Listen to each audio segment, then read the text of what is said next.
The GoPro footage showed everything in perfect clarity. Noah Blaine sat in his Ford pickup outside Malden Hardware, watching his wife Camille writhe on the motel bed, her face twisted in agony as she clawed at her eyes. Victor Letts, the mechanic she'd been screwing for 6 months, rolled undressed on the floor beside her, both of them screaming about burning, about poison, about calling 911. Noah's expression never changed. He clicked the laptop shut and started the engine. The pepper spray powder had worked exactly as planned. 3 days earlier, Noah had been installing new deadbolts for the Hendersons on Maple Street when his phone buzzed. Camille's text read, "Working late again, don't wait up."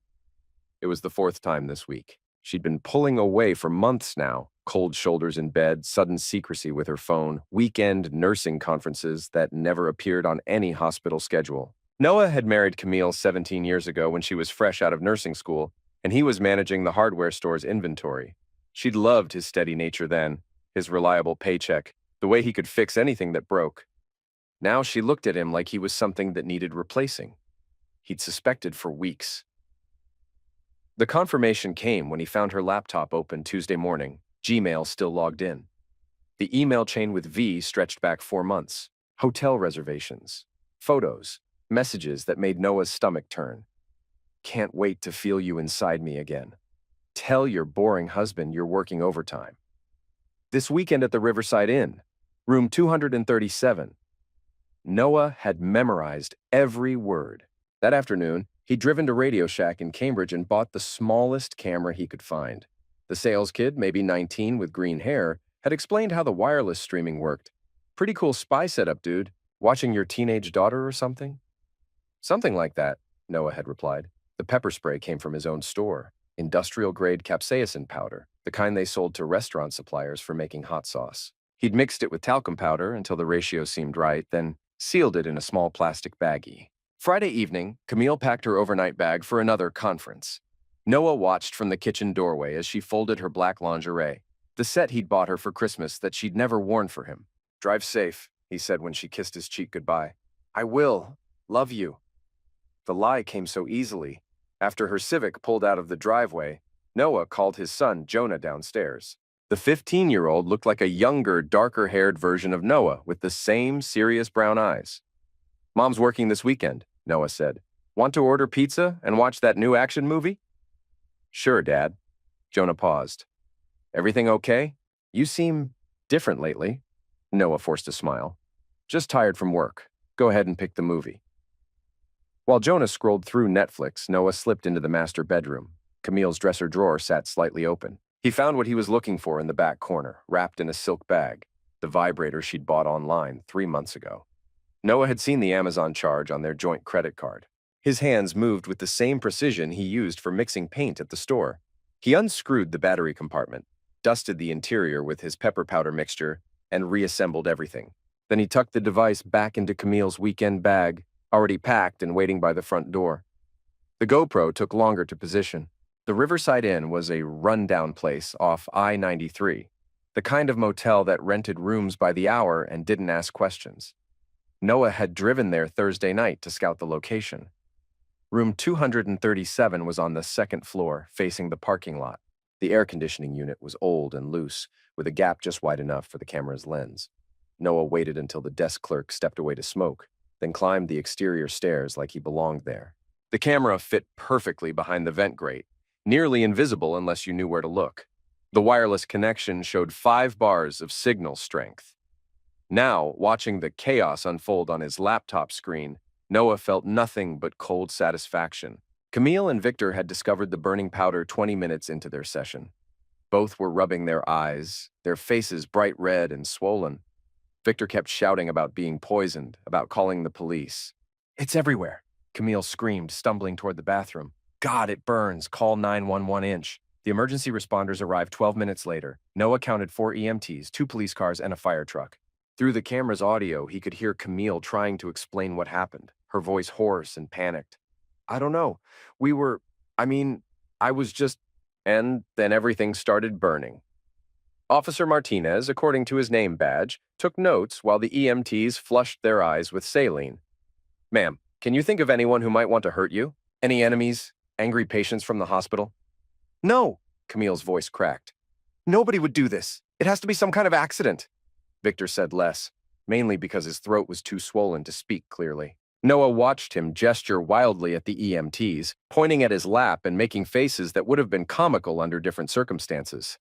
They were both loaded into ambulances by 10:30 p.m. Noah closed the laptop and went upstairs to check on Jonah, who had fallen asleep during the second movie. His son looked peaceful, unaware that his family was disintegrating 20 miles away. Saturday morning brought a text from Camille. Food poisoning, coming home Sunday, don't call. Noah showed the message to Jonah over breakfast.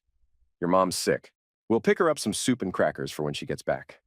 Is she okay? Jonah asked, looking genuinely concerned. She'll be fine. Just needs to rest. The hardware store was busy that weekend, with spring finally arriving and homeowners starting their annual repair projects. Noah helped customers choose paint colors, explained the difference between deck screws and wood screws, and cut keys with his usual competence. Nobody noticed that his smiles never reached his eyes. Sunday evening, Camille's Civic pulled into the driveway at 6:47 p.m. Noah watched from the kitchen window as she sat in the car for several minutes, probably checking her reflection in the mirror. When she finally came inside, her face was still slightly puffy, with patches of irritated skin around her eyes and mouth. Jesus, honey, you look awful, Noah said, meeting her at the door. How are you feeling? Terrible. Camille's voice was hoarse. Worst food poisoning I've ever had. The whole conference got sick. They think it was the hotel catering. That's horrible. Did you see a doctor? The hotel called EMTs for everyone. They said it would pass in a few days. She avoided his eyes. I just want to shower and sleep. Of course. I'll heat up some chicken broth. Noah watched her climb the stairs, noting how she favored her left side slightly. The pepper spray had done more damage than he'd expected. Good. Over the next 3 days, he played the concerned husband perfectly. Brought her tea and toast, rubbed her shoulders when she complained of muscle aches, called the hospital to let them know she'd need a few sick days. He even picked up her prescription when she went to urgent care for antihistamines. The doctor said it was definitely food poisoning, Camille told him Wednesday night. Some kind of contaminated shellfish. Really aggressive stuff.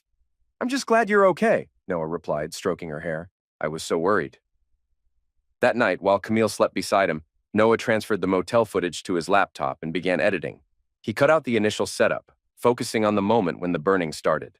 The audio was clear enough to understand what they'd been doing before everything went wrong. The final video was 18 minutes long.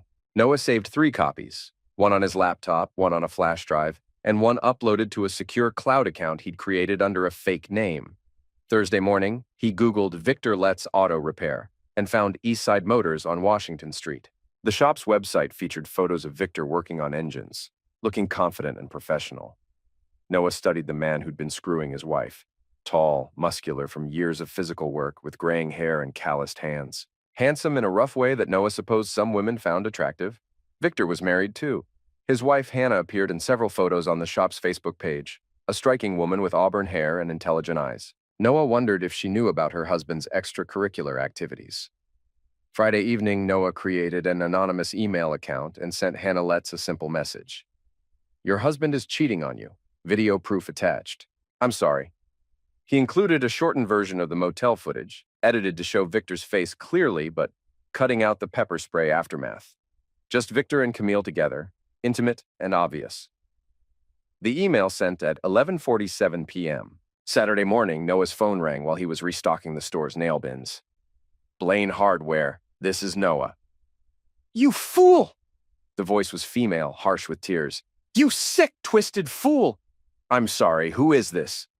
Hannah Letts. I know what you did. I know you sent that video. Noah's grip tightened on the phone. He hadn't expected her to call so soon, or to figure out who sent it. Mrs. Letts, I don't know what you're talking about. Cut the crap. The email came from a fake account, but the video was taken from inside that motel room. You were there. You watched them. Her voice cracked. You watched your wife screw my husband, and you recorded it. Noah glanced around the store. 2 customers were browsing the gardening section, and his part-time employee Marcus was helping someone with lumber. He stepped into the back office and closed the door. Even if that were true, Noah said carefully, what makes you think I'd admit it to a stranger? Because we both got screwed over by the same 2 people. Because I've been crying for 12 hours and I need to know if what I saw was real. There was something raw in her voice that made Noah pause. He'd expected anger, maybe threats to call the police. Instead, Hannah Letts sounded broken. "It's real," he said finally. The silence stretched for several seconds. "How long have you known?" Hannah asked. "A few weeks. You?" "I suspected for months. Victor's been different, distracted. Coming home late with bullcrap excuses about working on cars?" She laughed bitterly. "I thought I was going crazy. Then I saw that video and everything made sense. What are you going to do?" "I don't know. Divorce him, I guess. Take half his precious shop." Another pause. "What about you?" Noah looked through the office window at the hardware store he'd managed for 15 years. The steady job that Camille now found so boring, the simple life she'd grown to resent. "I'm still deciding," he said. "Well, when you do decide, you should know that Victor's not just cheating with your wife. There's a girl at the shop, too. Kelly, maybe 19 years old. Blonde, works the front desk on weekends." The information hit Noah like a physical blow. "How do you know?" "I hired a private investigator 3 months ago. Got photos, credit card records, the whole thing." "Victor's been busy." Hannah's voice turned hard. "I was going to file for divorce next week, but your video changes things." "How?" "Because now I have leverage. Video evidence of infidelity, plus proof he's been screwing around with an employee who's barely legal. That's sexual maltreatment at minimum. Maybe worse if she's been coerced."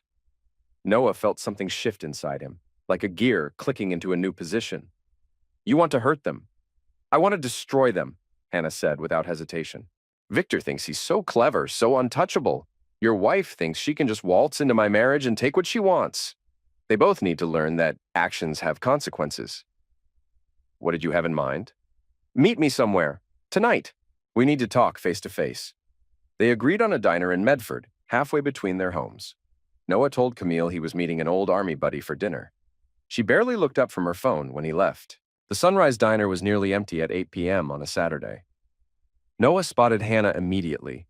She looked older than in the Facebook photos, with worry lines around her eyes and a brittle quality that spoke of recent sleepless nights. She'd chosen a corner booth and was nursing a cup of coffee that had clearly gone cold. "Noah?" she asked when he approached. "That's me." He slid into the opposite seat. "Thank you for coming." Up close, Hannah was prettier than her photos suggested, despite the obvious stress. She had the kind of strong features that aged well, with intelligent green eyes that reminded Noah of someone, though he couldn't place who. I keep thinking about that video," she said without preamble. "The way they looked at each other, like they were in love or something." "They're not in love. They're just selfish." "How can you be so calm about this? If I saw my husband with another woman the way you saw your wife..." She shook her head. "I'd have eliminated them both. Maybe I'm still processing it." The waitress came by to take Noah's order. He asked for coffee and a slice of apple pie, not because he was hungry, but because he needed time to think. Hannah watched him carefully, trying to read his expression.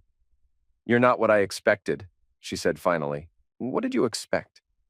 "Someone angrier, more broken, I guess. Your wife humiliated you, and you seem like you're discussing the weather." Noah stirred sugar into his coffee, considering how much to reveal. "I grew up in a house where getting angry didn't solve anything. My father used to say that revenge is a dish best served cold." "So you are planning revenge?" "I'm planning justice. There's a difference." Hannah leaned forward. "Tell me." For the next hour, they compared notes like war correspondents sharing intelligence. Hannah had been documenting Victor's behavior for months. Unexplained absences, mysterious phone calls, changes in their intimate life. The private investigator had provided photos of Victor with the young desk clerk, plus financial records showing payments to various motels and restaurants. "He's been spending our money on his affairs," Hannah said, sliding a manila folder across the table. $3,000 in the last 6 months just on hotel rooms and dinners for other women. Noah flipped through the documentation. Credit card statements, bank records, even receipts from lingerie stores. Victor had bought expensive gifts for his girlfriends while Hannah wore the same clothes she'd owned for years. "This is good," Noah said, "really good. But it's not enough." "What do you mean?" "Your husband and my wife hurt us, but they're not really suffering. Victor still has his business, your marriage, his reputation. Camille still has her job, our house, our son's respect. They had their fun and they got a little scare with the pepper spray, but their lives are basically unchanged." Hannah stared at him. "You did that? The pepper spray?" Noah nodded. They thought it was food poisoning. Jesus Christ. She was quiet for a long moment. That's actually brilliant. It was just the beginning. What else are you planning? Noah pulled out his phone and showed her a series of screenshots. I've been documenting everything. Every lie Camille tells, every late night, every time she uses our joint credit card for Victor. I've also been looking into their backgrounds, their jobs, their friends. Looking for what? Pressure points. Ways to apply maximum damage with minimum risk. He swiped to another screenshot. Did you know your husband has been skipping tax payments on his business? He owes the IRS over $40,000. Hannah's eyes widened. No, he handles all the shop finances. There's more. His business license expired last month and he hasn't renewed it. He's been operating illegally for 4 weeks. How did you find this out? Public records. You'd be amazed what information is available if you know where to look.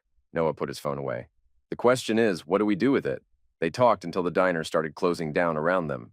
By the time they parted ways in the parking lot, they had the outline of a plan that would systematically dismantle both Victor's business and Camille's career. Are you sure about this? Hannah asked as they stood beside their cars. Once we start, there's no going back. They started this, Noah replied. We're just going to finish it. The first phase began Monday morning. Noah arrived at work early and used the store's computer to create several more anonymous email accounts. The first message went to the Massachusetts Department of Revenue, detailing Victor's unpaid taxes and providing his business address. The second went to the state licensing board, reporting that East Side Motors was operating without proper permits. The third email was more personal. It went to Kelly Morrison, the 19-year-old desk clerk at Victor's shop, from an account pretending to be a concerned friend. The message included photos of Victor with Camille at various hotels, along with a warning that he was using Kelly as a cover for other affairs. Noah sent that one at 9:15 a.m., right when he knew Kelly would be opening the shop for the day. His phone rang 20 minutes later. You're really doing this, Hannah said. Her voice carried a mixture of admiration and fear. We're doing this, Noah corrected. Your turn. Hannah's part was more complex. She had to extract financial records from their home computer, photograph important business documents, and plant seeds of suspicion among Victor's customers. Her background in accounting made her perfect for the job. I found something else, she told Noah during their second meeting, this time at a bar in Somerville. Victor's been claiming Kelly as a business expense, paying her cash under the table to avoid payroll taxes. That's tax evasion and labor law violations. It gets better. She's not the first young employee he's had a relationship with. There was another girl 2 years ago, Sarah something. She quit suddenly, and Victor paid her a lump sum that he listed as equipment costs. Noah felt that familiar cold satisfaction settling in his chest. Sounds like hush money. That's what I thought. I tracked down Sarah's address. She's working at a Starbucks in Cambridge now. Want to take a drive? Sarah Martinez turned out to be a soft-spoken 22-year-old with nervous eyes and a story that made Noah's hands clench into fists. She'd worked at East Side Motors straight out of high school, excited to learn about cars and earn money for college. Victor had been charming at first, offering her overtime hours and mentoring her on automotive repair. It started small, Sarah told them, sitting in Noah's truck outside the Starbucks where she now worked. Compliments about my appearance, little gifts, asking about my personal life. I thought he was just being nice. When did it change? Hannah asked gently. About 3 months in. He started staying late when it was just us, finding excuses to stand close to me, making comments about my body. Sarah's voice got smaller. Then one night he cornered me in the parts room and he didn't force me exactly, but he made it clear that my job depended on keeping him happy. How long did it go on? Noah asked. Almost a year. I kept thinking I could handle it, that I needed the money for school. But then he started getting more aggressive, wanting to meet outside of work, talking about leaving his wife. Sarah wiped her eyes. When I finally said no, he fired me the next day. Then he called me and offered $5,000 to sign a paper saying I quit voluntarily. Did you sign it? Hannah asked. I was 19 and scared. Of course I signed it. Noah and Hannah exchanged glances. This was bigger than infidelity. This was systematic sexual maltreatment, possibly attack, backed up by financial coercion. Sarah, Noah said carefully, would you be willing to talk to a lawyer about this? I don't have money for a lawyer. You wouldn't need money. Sexual maltreatment cases like this often work on contingency. The lawyer only gets paid if you win. Sarah considered this for a long moment. What about my job?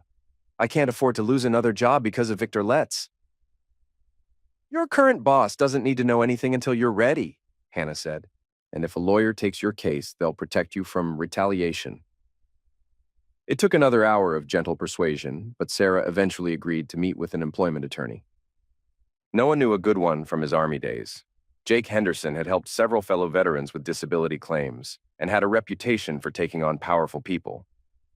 I'll call Jake tomorrow, Noah told Sarah as they prepared to part ways. He's tough and he doesn't intimidate easily. Why are you helping me? Sarah asked. You don't even know me. Noah looked at this young woman who'd been victimized by the same man who was destroying his marriage and felt something shift in his chest. Maybe it was paternal instinct. She was close to Jonah's age. Maybe it was simple decency. Because someone should have helped you a long time ago, he said. The dominoes started falling faster after that. Jake Henderson took Sarah's case immediately, recognizing the potential for both criminal charges and a substantial civil settlement. He also had contacts at the Massachusetts Attorney General's office, who specialized in workplace crimes. Meanwhile, the anonymous tips about Victor's business violations were bearing fruit. The Department of Revenue showed up at Eastside Motors on a Thursday morning with a full audit team. Victor called in sick that day, leaving Kelly to deal with investigators who wanted to see employment records, tax filings, and business licenses that didn't exist. Noah watched the whole thing from his truck across the street, filming everything on his phone. Victor's absence during a tax audit would look suspicious to investigators, especially when combined with the other evidence building against him. Camille, meanwhile, remained oblivious to the storm gathering around her affair partner. She'd started working late again, now that her food poisoning had cleared up. She even hummed while getting dressed for her evening shifts, apparently convinced that Noah suspected nothing. You seem happy lately, Noah commented one evening, as she applied makeup in their bedroom mirror. Just glad to be feeling better. That conference really knocked me out. She smiled at him in the mirror. I'm picking up extra shifts to make up for the time I missed. That's thoughtful of you. Well, someone has to be the responsible one in this family. The casual cruelty of the comment hit Noah like a slap. Here was his wife, preparing to meet her lover, criticizing his responsibility while she systematically betrayed their marriage vows. You're right, he said evenly. Someone does. That night, after Camille left for her supposed shift, Noah called the hospital where she worked. Riverside General Nursing Station. Hi, this is Noah Blaine. My wife Camille is working late tonight and forgot her insulin at home. Can you tell me which unit she's on so I can bring it to her? Let me check. I don't see Camille Blaine on tonight's schedule. Are you sure she's working? She said she picked up an extra shift. Maybe it's not in the system yet? Hold on. Noah heard keyboard clicking. No, she's not scheduled for any shifts this week. Her next regular shift is Saturday morning. Okay, thank you. I must have misunderstood. Noah hung up and immediately called Hannah. She's at it again, he said when she answered. Victor, too. He left here an hour ago, said he had to check on a car repair emergency. Hannah's voice was bitter. Want to go see what kind of emergency requires a motel room? They met at a gas station near the Riverside Inn, the same motel where Noah had planted his camera. This time, instead of hiding, they walked into the lobby together. We're looking for our spouses, Hannah told the desk clerk, a tired-looking man in his 60s. Victor Letts and Camille Blaine. They said they were staying here tonight for work, but we think there might be an emergency. The clerk checked his computer. Room 314. You want me to call up there? No, we'll surprise them, Noah said. They climbed the exterior stairs to the third floor, Noah carrying a tire iron from his truck. Not to use as a weapon, he wasn't planning violence, but because the sight of it would send a clear message. Room 314's door was thin and cheap. They could hear voices inside, though not clearly enough to make out words. Noah knocked loudly. Maintenance, he called. Need to check your air conditioning unit. The voices stopped. Footsteps approached the door. Oh, we didn't call for maintenance, Victor's voice said through the door. Required monthly inspection. Won't take long. More whispered conversation, then the sound of the chain being removed. The door opened 6 inches, revealing Victor's face, shirtless and suspicious. Look, this isn't a good time. Noah pushed the door open hard, sending Victor stumbling backward. He and Hannah walked into the room like they owned it. Camille sat on the bed wearing only a hotel bathrobe, her face going white when she saw her husband. Noah, what are you doing here? Checking on my wife's work emergency, Noah said calmly. He looked around the room, taking in the scattered clothes, the unmade bed, the champagne bottle on the nightstand. Funny, This doesn't look like the hospital. You can't just barge in here. Victor stepped forward, trying to look threatening despite wearing only boxer shorts. This is private property. So is my marriage, Noah replied. He hefted the tire iron slightly, not making any threatening moves, but letting its weight be visible. But that didn't stop you from trespassing. Noah, please, Camille started to say. Shut up! The words came out flat and cold, cutting through her attempted explanation. Just shut up! Hannah moved to the window and pulled back the curtain. Nice view of the parking lot, very romantic. Hannah, I can explain, Victor began. No need. I've heard enough explanations to last a lifetime. She turned to face her husband. I know about Kelly. I know about Sarah Martinez. I know about all of them. Victor's face went through several expressions: confusion, fear, and finally a kind of desperate anger. You've been spying on me? I've been protecting myself from you. Look, Victor said, his voice taking on a wheedling tone. This isn't what it looks like. Camille and I were just friends. We were just talking. Noah gestured at the champagne, the discarded clothes, the rumpled bedsheets. Must have been a very interesting conversation. Noah, I'm sorry, Camille said, tears starting to flow. I never meant for this to happen. It just did. No, it didn't just happen. You planned it. You lied to me. You lied to our son. You used our money to pay for hotel rooms so you could screw this piece of garbage. Noah's voice remained calm, but something in his eyes made both Victor and Camille shrink back. You made choices, Camille. Now you get to live with the consequences. What do you want? Victor asked.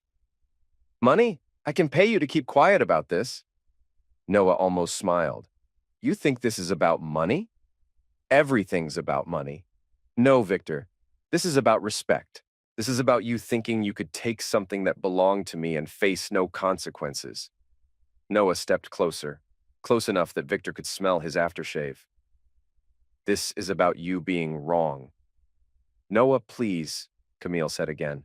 Can't we work this out? Can't we go to counseling or something? The time for working things out passed when you started working Victor, Noah replied. We're way past counseling now.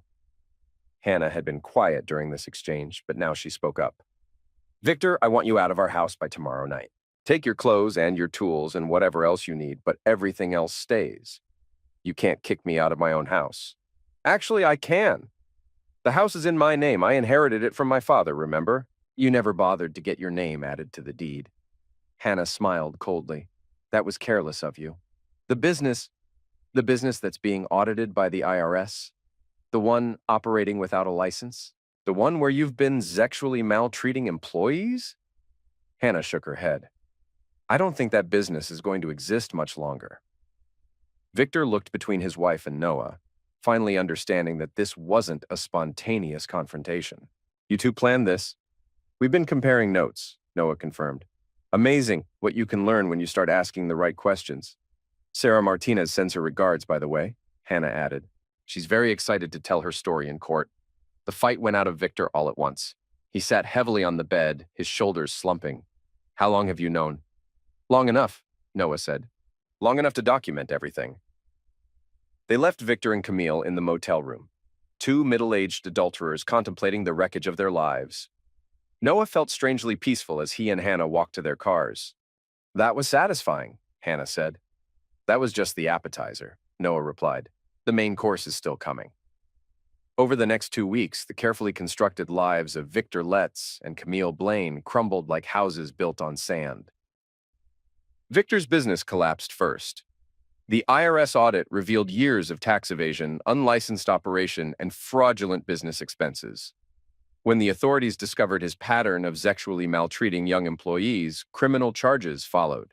Sarah Martinez's lawyer had connected with 3 other former employees, all with similar stories of coercion and maltreatment. The local news picked up the story. Malden Auto Shop owner faces multiple charges, ran on the evening news, complete with footage of Victor being led away in handcuffs. Noah watched it from his living room recliner while Camille cowered upstairs, afraid to show her face in public. Camille's downfall was more subtle but equally devastating.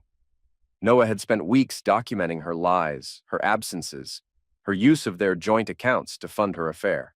When he presented this evidence to a divorce attorney, the lawyer's eyes lit up like Christmas morning. Infidelity, financial deception, abandonment of parental duties, the attorney said, reviewing Noah's documentation.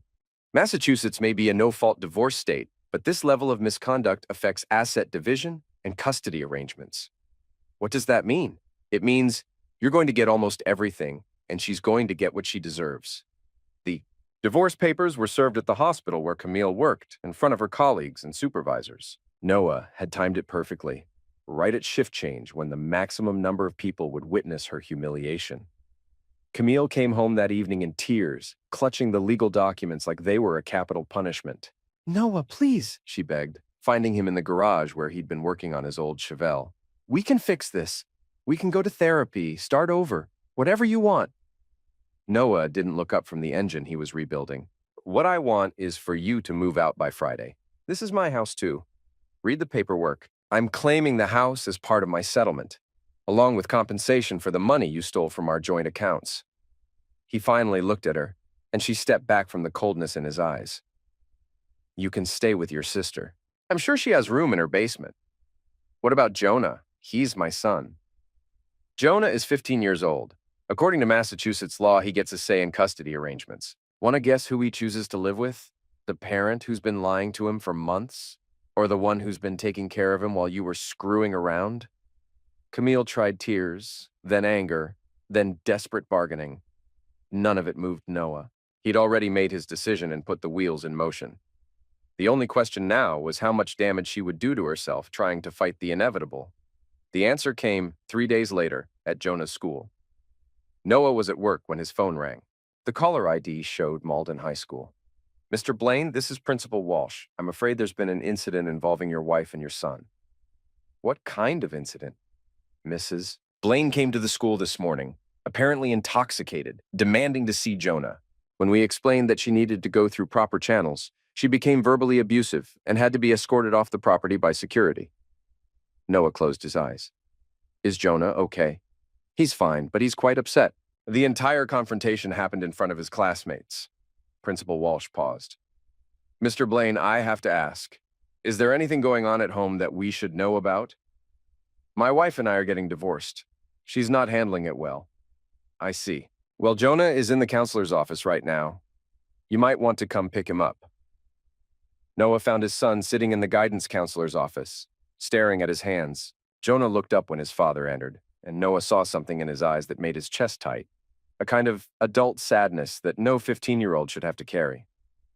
"Hey, buddy," Noah said, sitting in the chair next to his son. "You okay?" "She was drunk, Dad. At 10 in the morning, she was drunk." Jonah's voice was quiet but steady. "Everyone saw. My friends, my teachers, everyone. I'm sorry. Is it true? Are you getting divorced?"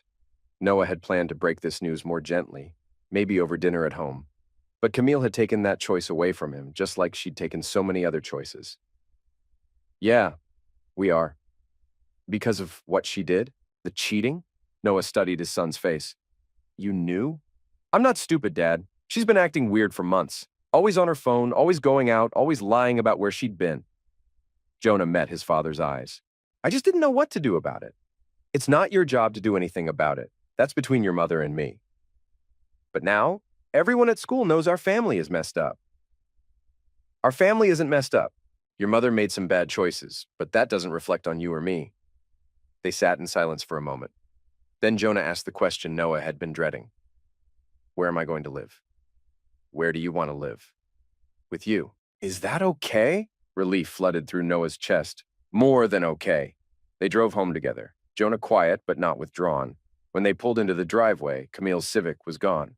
Good. Noah wasn't ready for another confrontation, especially not in front of his son.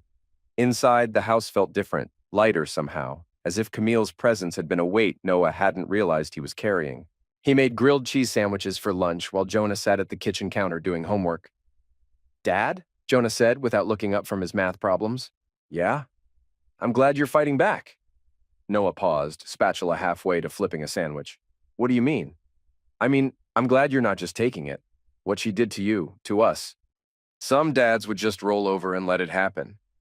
Is that what you thought I would do?" Jonah finally looked up. "I wasn't sure. You're usually so calm about everything. I thought maybe you'd try to forgive her or something." "Some things can't be forgiven, buddy." Some things shouldn't be forgiven. Good. That afternoon, while Jonah was at soccer practice, Noah got a call from Jake Henderson. The Sarah Martinez case is moving fast, the lawyer said. Victor Letts just fired his attorney and wants to negotiate a settlement. What does that mean? It means he knows he's screwed and wants to cut his losses. Sarah's looking at a substantial payout, plus the criminal charges are still pending. How substantial? 6 figures probably. Maybe more if we can prove a pattern of maltreatment with other employees. Noah thought about the 19-year-old girl who'd been victimized by Victor, forced to choose between her job and her dignity.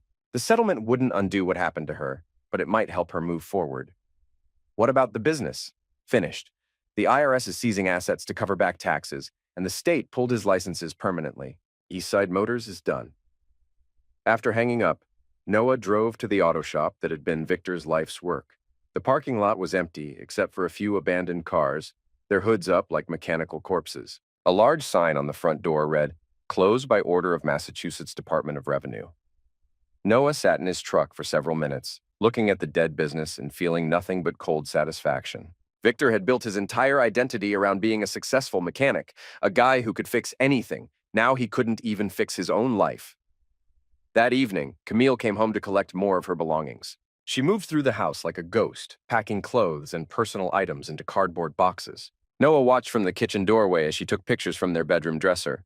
Photos of their wedding, family vacations, Jonah's school portraits. "You can keep those," he said. She looked up, surprised. "Really? I don't need pictures to remember what we used to have, and I don't want pictures to remember what you destroyed." Camille's face crumpled. "Noah, please. I know I screwed up, but we had 17 good years. Doesn't that count for anything? 17 years that you were willing to throw away for 6 months with a sleazy mechanic. So no, apparently it doesn't count for anything." "I was confused. I was going through something. You were going through Victor Letts. Let's call it what it was." She flinched as if he'd slapped her. "Why are you being so cruel?" "Cruel would be letting you keep pretending this was some kind of accident. Cruel would be letting you rewrite history to make yourself feel better." Noah stepped into the room and she backed away involuntarily. "You want to know what cruel looks like? Cruel is lying to your husband for 6 months. Cruel is using his money to pay for hotel rooms where you can screw another man. Cruel is coming home and kissing him goodnight with another man's taste still in your mouth. Stop. Cruel is destroying your son's sense of security because you were bored with your stable life. Cruel is showing up drunk at his school and humiliating him in front of his friends." I said stop. "I'm just getting started." Camille grabbed her boxes and fled toward the front door. Noah followed at a distance, not pursuing, but making sure she left. "This isn't over," she said from the doorway. "Yes, it is. You just haven't accepted it yet." She started to say something else, then seemed to think better of it. The door slammed behind her, and Noah was alone in the house that was finally his again. 2 weeks later, Noah got the call he'd been waiting for. "We have a problem," Hannah said, her voice tight with stress. "What kind of problem?" "Victor's been arrested. Not just the business stuff. They're charging him with sexual attack." Noah felt ice in his veins.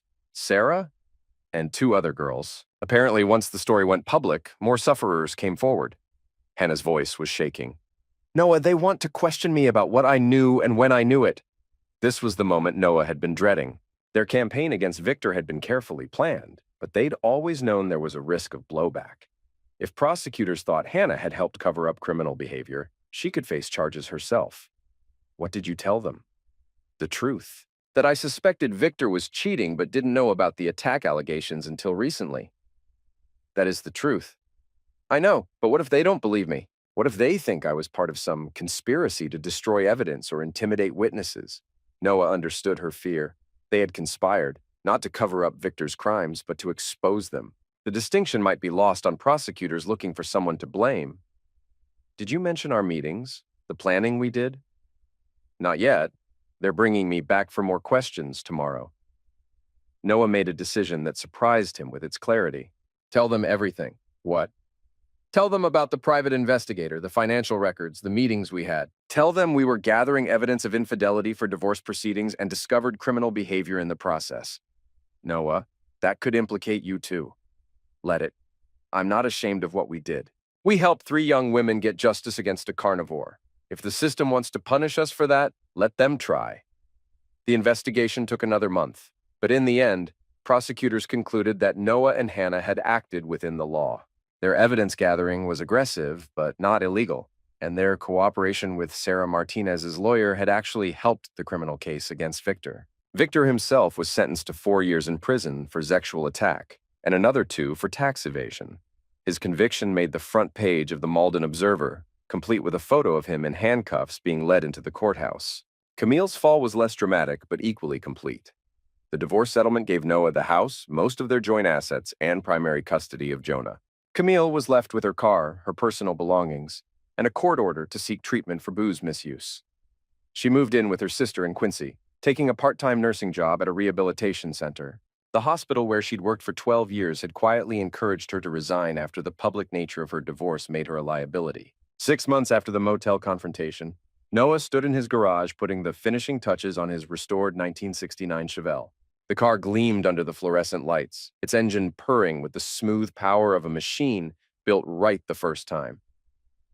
Jonah wandered in as Noah was wiping down the chrome, admiring his father's work.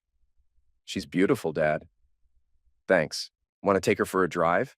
"Are you serious?" Noah tossed his son the keys. "You've got your permit. Time to learn on something with real character." They drove through Malden's quiet streets, Jonah handling the powerful car with the careful respect it deserved. The November air was crisp through the open windows, carrying the smell of fallen leaves and wood smoke from suburban fireplaces. "Dad," Jonah said as they cruised down Main Street. "Yeah? Are you happy now?" "I mean, really happy."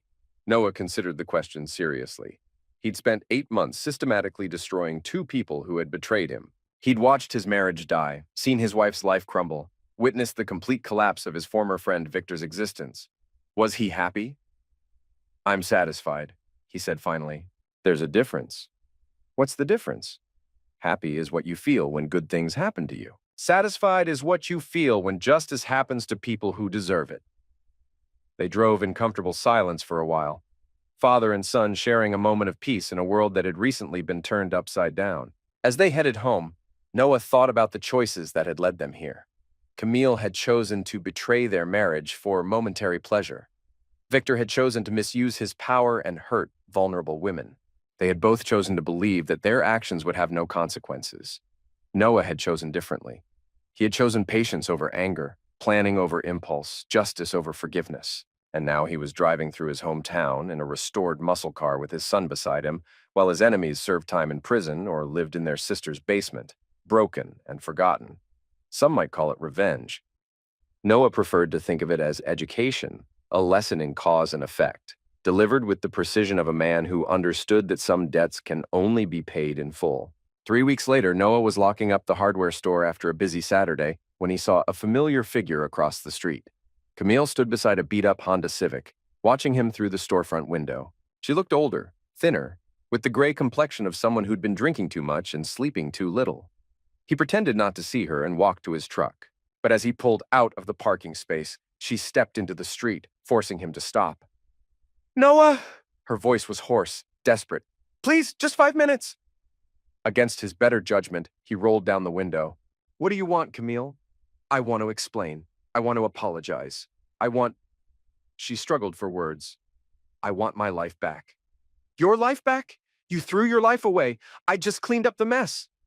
"I know I made mistakes." "Mistakes?" "Camille, you systematically betrayed everything we built together. You used our money to fund an affair, lied to our son, and humiliated our family in public." Noah's voice remained calm, but his words cut like surgical instruments. "Those weren't mistakes. They were choices. I was unhappy. I felt trapped, like my life was over at 36. So you decided to make sure mine was over too?" Tears ran down her cheeks, but Noah felt nothing. The woman crying in front of his truck was a stranger who happened to look like his ex-wife. "The house you're living in, the car you're driving, the job you have. I could have taken all of that away," he continued. "I could have made sure you ended up with nothing. Instead, I let you keep your nursing license and enough money to start over. That was more mercy than you deserved." "Mercy? You destroyed Victor. You destroyed my career. You turned our son against me." "I didn't turn Jonah against you. You did that yourself when you showed up drunk at his school." Noah put the truck in gear. "Victor destroyed himself by being a carnivore. Your career was destroyed by your own choices. I just made sure everyone knew what kind of people you really were. I'm still Jonah's mother. Biologically, yes. But you stopped being his mother the day you decided that screwing Victor Letts was more important than being a parent. Camille stepped back from the truck, her face twisted with rage and grief. You're a monster, Noah. A cold, calculating monster. Maybe I am, but I'm a monster who kept his marriage vows, supported his family, and protected his son. What does that make you? He drove away without waiting for an answer, leaving Camille standing alone in the empty street. In his rearview mirror, he watched her collapse against her car, sobbing into her hands. Noah felt nothing. 6 months passed. Jonah thrived in his new life. His grades improved, he made varsity soccer, and the dark circles under his eyes disappeared. He saw his mother every other weekend, as mandated by the custody agreement, but always came home relieved to be back in his stable environment. Hannah Letts had moved to Vermont with her share of Victor's settlement money, buying a small farm where she raised horses and slowly rebuilt her life. She sent Noah Christmas cards with pictures of mountain views and notes about her peaceful new existence. Victor served his time quietly, avoiding the kind of prison violence that typically befell men convicted of sexual attack. Word filtered back through mutual acquaintances that he spent his days in the prison library, reading books about business and planning his rehabilitation. Noah hoped the books included chapters on accepting responsibility and making amends, but he doubted it. Men like Victor rarely learned from their mistakes. They just got better at hiding them. Spring returned to Malden, bringing the annual ritual of home repair and hardware store busyness. Noah threw himself into his work with renewed energy, helping customers with their projects and training his replacement as store manager, because he was leaving. The severance package from Malden Hardware was generous. 15 years of steady service had earned him a substantial payout, plus full benefits for 6 months. Combined with his divorce settlement and the money he'd saved by living simply, Noah had enough to start fresh anywhere he wanted.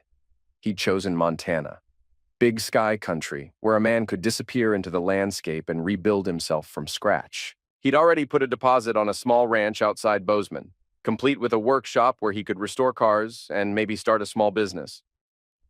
Jonah would finish his junior year at Malden High, spend the summer visiting colleges, then join his father for senior year at a school where nobody knew their history. A clean slate for both of them.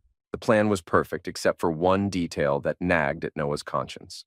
Despite everything Camille had done, despite the complete destruction of their marriage and the pain she'd caused their son, she was still Jonah's mother. Moving to Montana would effectively end any relationship between them. You sure about this? Jonah asked one evening as they packed boxes in the garage. Mom's going to freak out when she finds out we're leaving Massachusetts. Your mother forfeited her right to input on major decisions when she decided to prioritize her affair over her family, Noah replied, wrapping tools in newspaper. Besides, you'll be 18 in a year and a half.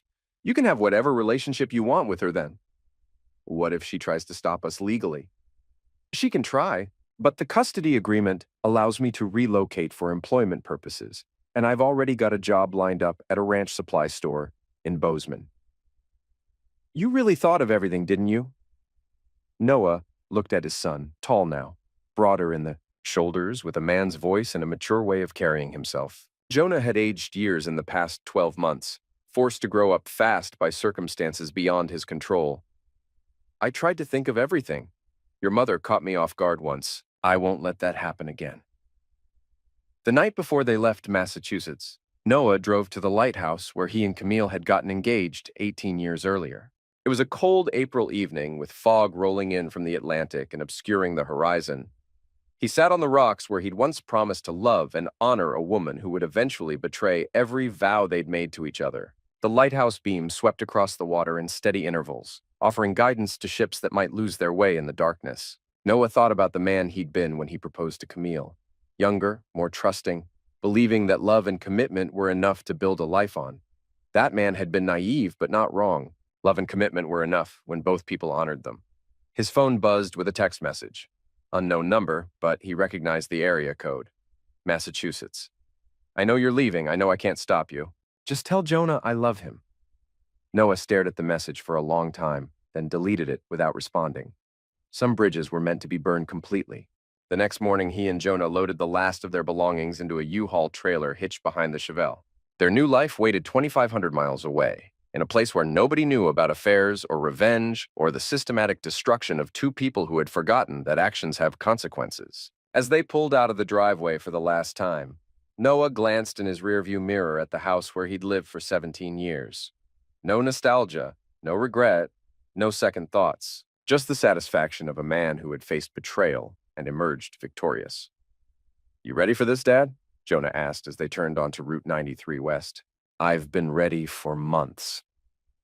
They drove in comfortable silence through the Massachusetts countryside, father and son heading toward a future that belonged entirely to them.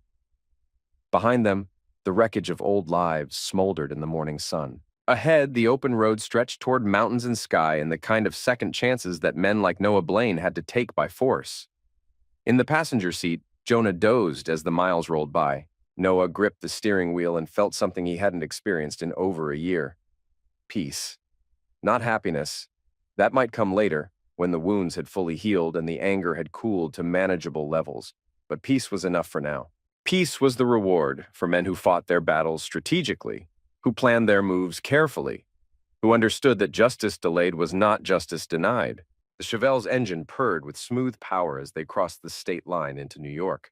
Noah pressed the accelerator slightly, eager to put distance between himself and the past.